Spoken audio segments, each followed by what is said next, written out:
right? We're just going to keep it simple, very simple, right? We're not talking about the actual underlying factors that cause market reversal, but I'm giving you something, that's very, very close, that is easy to understand. So once you understand this, whenever we dig deep into the information, which, you will not find within the charts, right? Then it will be easier to understand, right? But for now, what do you focus on? Interest rate trades, like you pay attention to them. There are times when price will expand a bit or drop a bit, whatever it may be, whatever it might do. The interest rate trades rarely, form sequential SMT. And the reason for that is because they reflect upon the information from the Forex market or the FX triad, which you already know what that is, right? The XYEUGU. They also reflect upon the index futures triad, right? So far we are, focusing on 9 markets at the same time, which is unheard of. It's like you need to focus on one market. No, you need to focus on all of these markets because they're connected. It's like gears, right? They affect one another. When the interest rate triad does something, it affects the Forex market. And whatever the Forex market does, that will affect the index futures, which will affect the stock market, which will affect the cryptocurrency market, right? And that's what it is. This is why price moves. This is why price turns around. This is why price consolidates. There is no other factor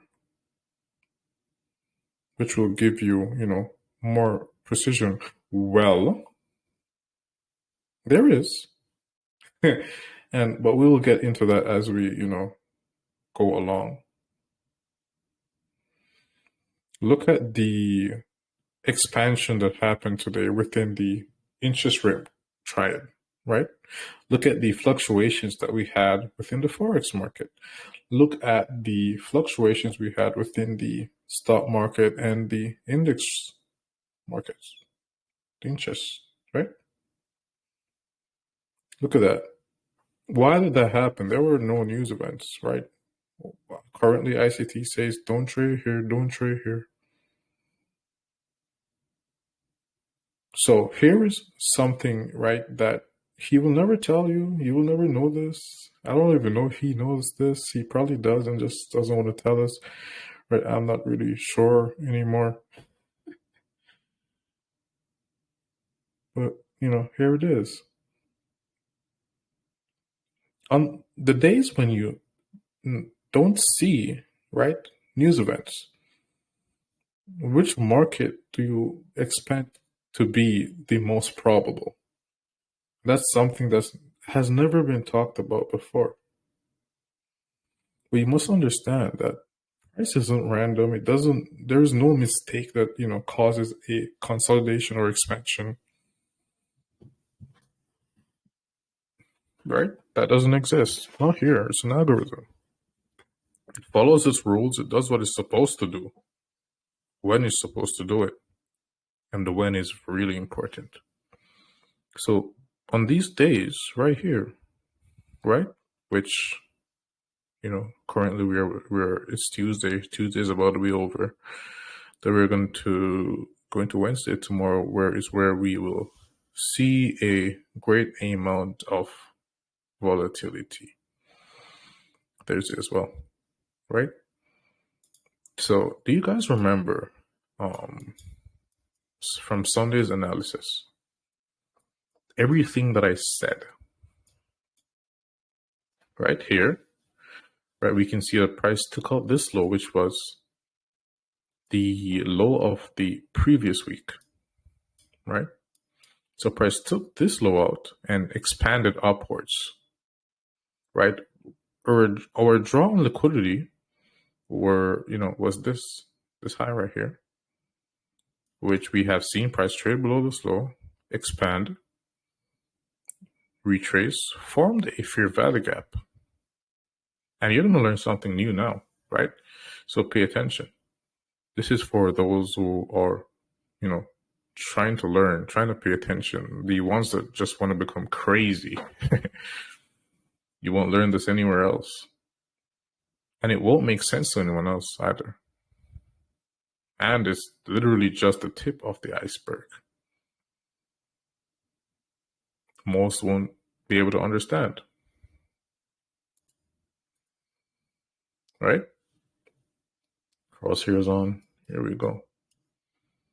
So you can see that here, this low right here, right, is the low that led the expansion leg upwards. And before even, going into that, do you remember, I want to see in the chat, do you guys remember what we talked about? Do you remember when we talked about the interest rate market trade? What do we expect? What do we expect? This is exactly what we expected. We expected this low right here, right? And when focusing on the interest rate market, right, we got to pay more attention to the T-bond futures, right, more than anything else. Second to the T-bond futures is the 10-year, right, the 10-year notes. We expected price to take the liquidity here and expand. And why did we expect price to expand afterwards? It was, all because of time. Why? This is the second week of the month, right? We took out the previous week's low. So what happens here? This becomes sequential SMT, right? And what solidified this? And you can see the solidification right here without even, going here or here, which you can see it right here as well.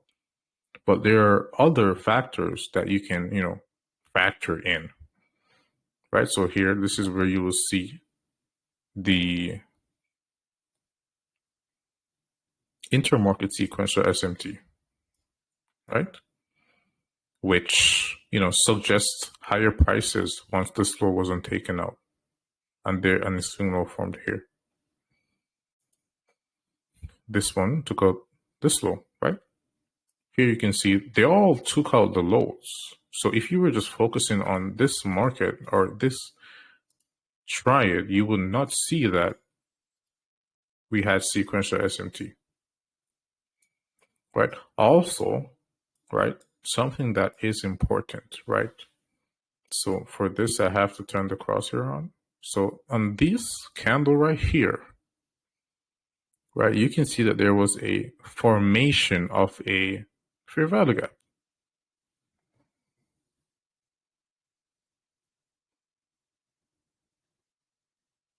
Right? But this is not a regular fair value gap, right? This is actually, the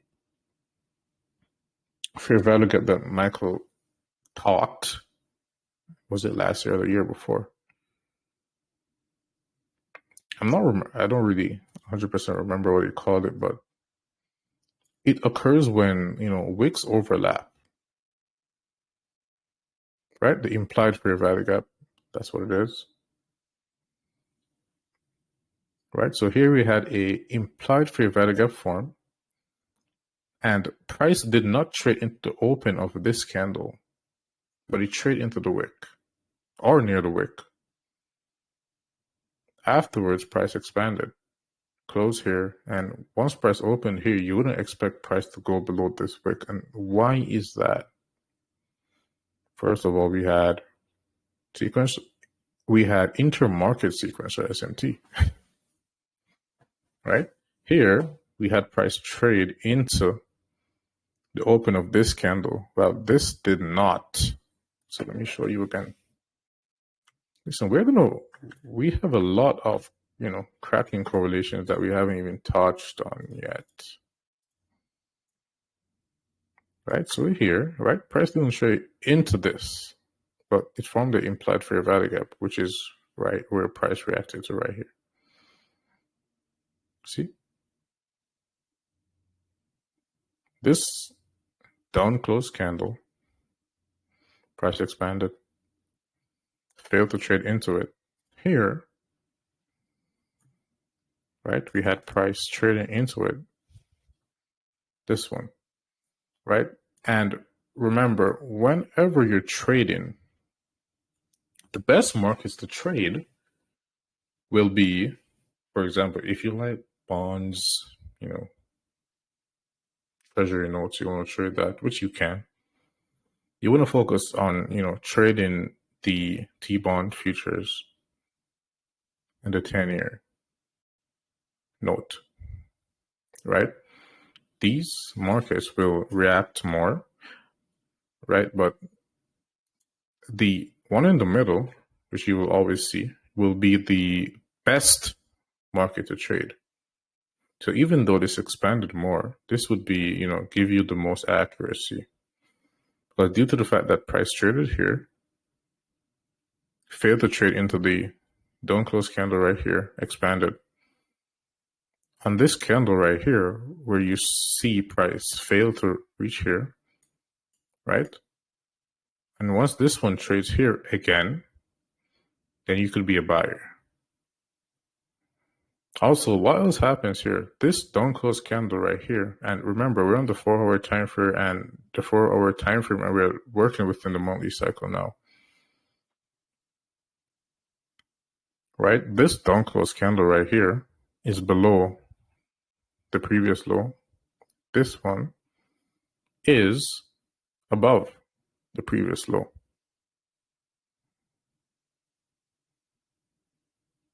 Right? Which is why price failed to trade into this candle. Well, into this candle's open. And we had expansion afterwards. Right? Pay attention. Remember, as you guys realize, we're not really, this is like the Dow of the interest rate triads, right? We don't really trade the Dow. We don't really trade the Dow. We just use it because it has, certain attributes that we need to take into consideration. Right? So here you can see that we failed to trade into this candle. Here you can see that we trade into this candle's open. And here you can see that we trade into this candle's close. Then expanded a bit. And again, the most important thing to understand is this isn't random. We talked about this before it happened. Again, you know how long we've been doing this? It's insane. And it doesn't make any sense. We shouldn't be able to be doing this at all. This should be impossible. But here we are.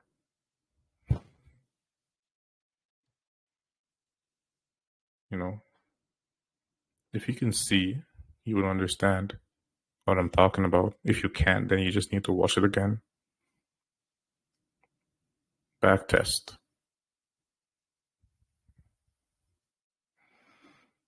And even after we're finished this year, I still believe that we will be barely brushing the surface. And Why is that? Do I not want to tell you everything? Of course I do. But if I tell you everything in a video, I'll probably be talking for weeks and then and that's not humanly possible. Right? I will just be it will be like me just introducing intermarket sequential SMT without even talking about quarterly theory. And just trying to talk and just trying to talk about it, and what would happen then? You wouldn't understand. So I have to give you bite-sized amount of information.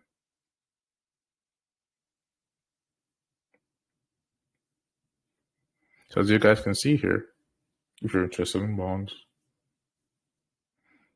or treasury notes, whatever, the T-bond features on the 10-year note will always deliver the better price action compared to the 5-year T note. Whenever you have this one delivering better price action than these, then these two will usually be in a tight range. And this will be just auto control going against whatever these two are doing, which is why you usually have the Dow doing whatever is happening here. So here you guys can see we have this, choppy price action, right, within the Forex triad. So first of all, right, we expected price to take this high, this low in regards to the US dollar index. That happened. This high in regards to the Great British Pound. It happened. But before, price traded here, what happened exactly? Right? So even within, low probability markets, this is low probability markets. Even though we got the direction or the short-term direction right, it was still low probability. And due to the fact that tomorrow is CPI, I currently have no bias. I'm just waiting for, CPI to happen. Or if there is sequential SMT between two sessions, then I will expect CPI to respect, whatever order flow that would suggest. Right? So here, I already showed you guys this, I believe. Right?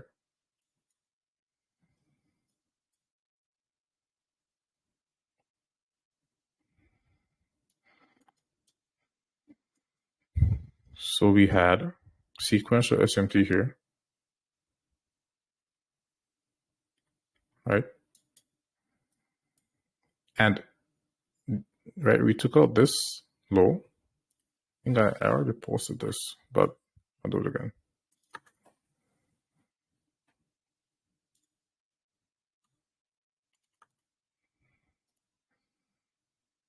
And we failed to take out the high in the US dollar.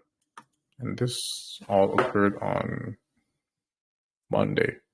So here we traded here, failed to take this high out, broke down. Right, there was no displacement, but we still had sequential SMT again here, which is when we would expect expansion. Right, in the opposite direction of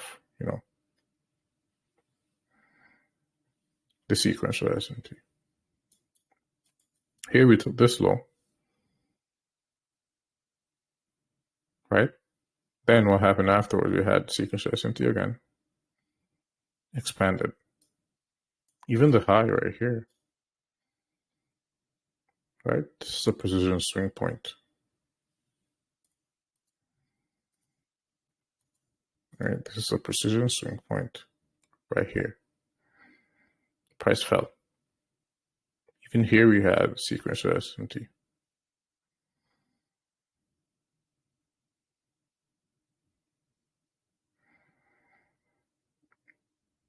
Right, but this was intermarket, which occurred between the Asian session on the London session here. So as you guys can see, the markets are just, or the trades. The trades are,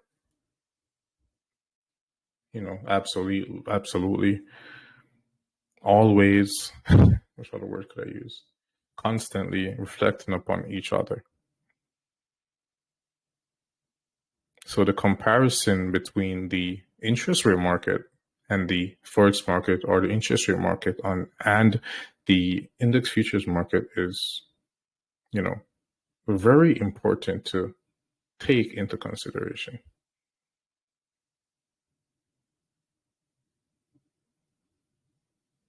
And you need to understand this, which we will probably be in this for, until, it's very clear to everyone, because like this is usually something that's hard to understand. I've taught people before, which are, currently amazing traders, analysts. But you need to understand this part. Like, this part is the important part, right? Yes, there are trials for grains, commodities, metals, even the energy market. All of them. Because this is the market, right? Cotton has its own specific trend.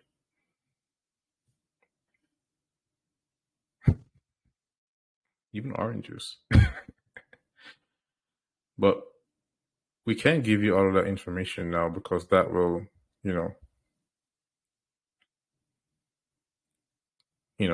have you focusing on something that you shouldn't be focusing on right now. First, you need to understand this that's in front of you. And it's like insane. Like even right now, I'm looking at the precision swing point right here. It was literally the high of today, right? And literally before, you can't find this in a book. Like, how Michael will be like, you can't find this in a book. You can find my favorite book in a book, or my other book in a book. But you'll find a Larry Williams book. You can't find this in a book. Actually, you literally cannot. You literally cannot find this in a book, right? This is impossible to find in a book. Right? You cannot. It's impossible. You can. You will not find this in a book. You need to you should search for it, try to find it, but it won't happen, right? This is because the thing that I focus on the most is time. So when I go through my charts, I look for, specific things that are out of line among a correlated group of assets during a specific time. And this is how I come to the conclusion of these things. Right? Even here, you can see this candle right here and the Great British Pound, right? That rallied. It was an up close candle. Look at the candle right here in the euro. It was an up close candle as well. No, it was a down close candle. My bad. Right, so you have a down close candle here and an up close candle here. What's that? A precision swing point. It's literally there. And it's amazing. So the low right here is a precision swing point. The high right here is a precision swing point as well. No one talks about this. No one has talked about this before. Literally. It's not like, when people say there's nothing new under the sun. That's true. There were swing points before, forever. People always talked about swing points, but no one talked about precision swing points, which is literally the tip of the iceberg, right? Because there are more questions to be answered, right? Okay, precision swing points alone I wouldn't say they don't mean anything, they do. But, right, when do you have, that precision swing point that just rarely fails? When? When do you have that precision swing point that expands? Okay, I already did this. So so this right here is a new week opening gap, right? And you can see that the precision swing point formed on the new week opening gap right here. So literally, once you saw this close up, this close down, you could expect, right, some sort of reversal with within the 65-70% range of probability. By just looking at this is just like 2 data points.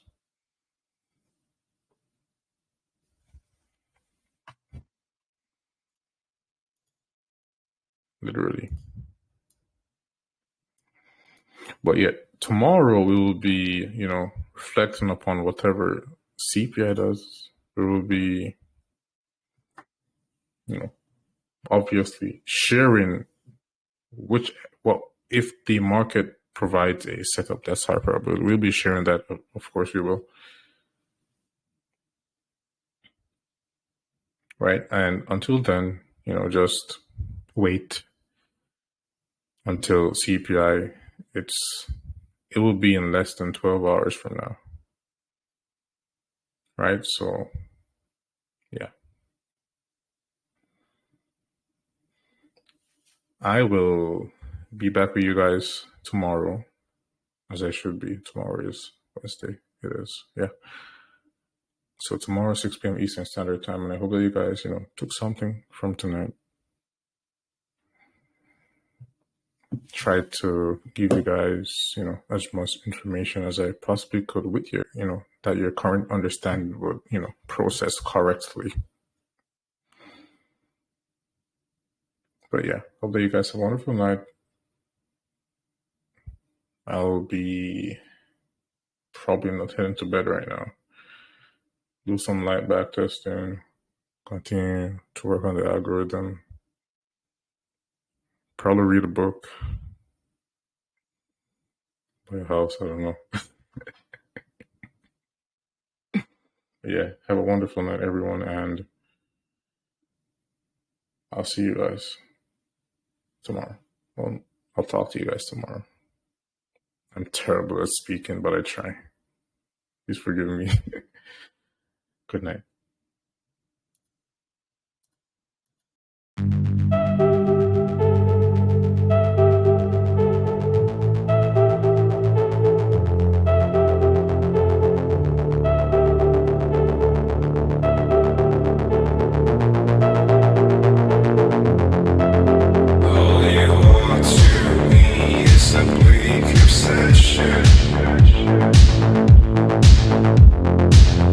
I am the walking tent on bird.